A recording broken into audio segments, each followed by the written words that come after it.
Bonjour les enfants. Aujourd'hui, nous allons parler d'un étrange personnage, le politicien. Le politicien est élu par la population et représente le peuple.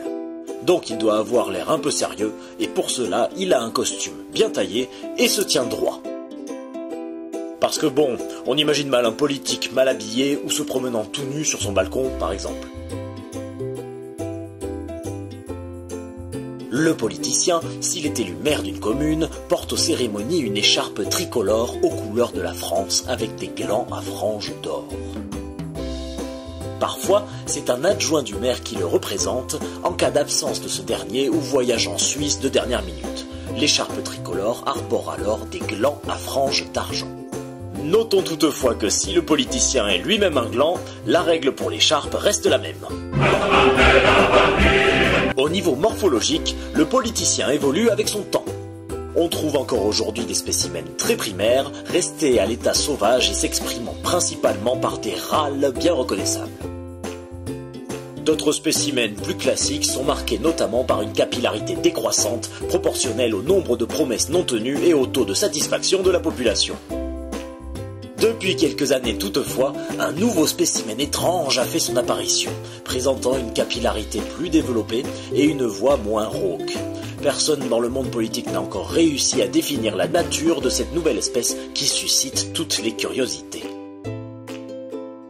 Enfin, certains racontent qu'il existe des petits lutins politiques maléfiques à grandes oreilles, mais les scientifiques s'accordent sur le fait que ce ne sont probablement que des histoires racontées aux enfants politiciens pour leur faire peur.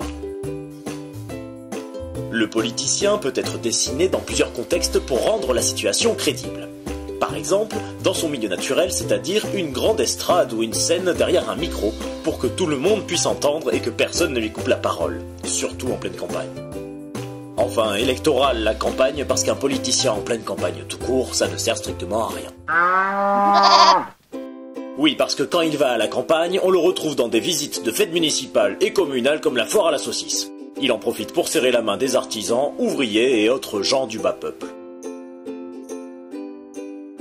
Les politiciens s'expriment dans un langage bien particulier. Pour voir si vous êtes en capacité de le comprendre, jouons donc à un petit jeu. Ce politicien est en train d'exprimer une idée politique.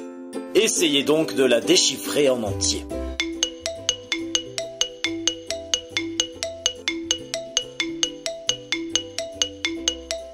Bravo, vous avez trouvé. Cet élu évoquait simplement une nouvelle mesure budgétaire de rien du tout.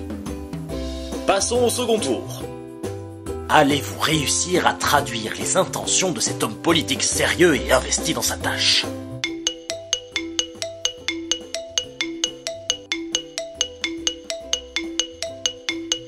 Félicitations, quelle force de déduction!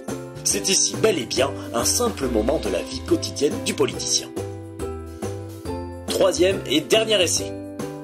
Allez, juste un petit effort, je suis sûr que même les moins intelligents d'entre vous trouveront la réponse.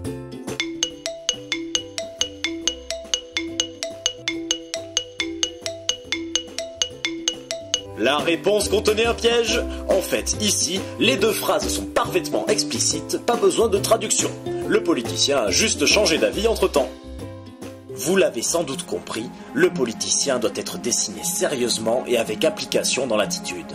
Sa responsabilité est grande, il représente l'ensemble du peuple et fait son possible pour garantir ses droits et ses libertés.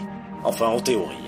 Dans tous les cas, vous voilà maintenant aguerris pour bien les gribouiller et illustrer selon votre guise ces personnes qui, avec une dévotion, une passion et une indemnisation sans limite, défendent le peuple à toute heure, quitte à passer la nuit debout.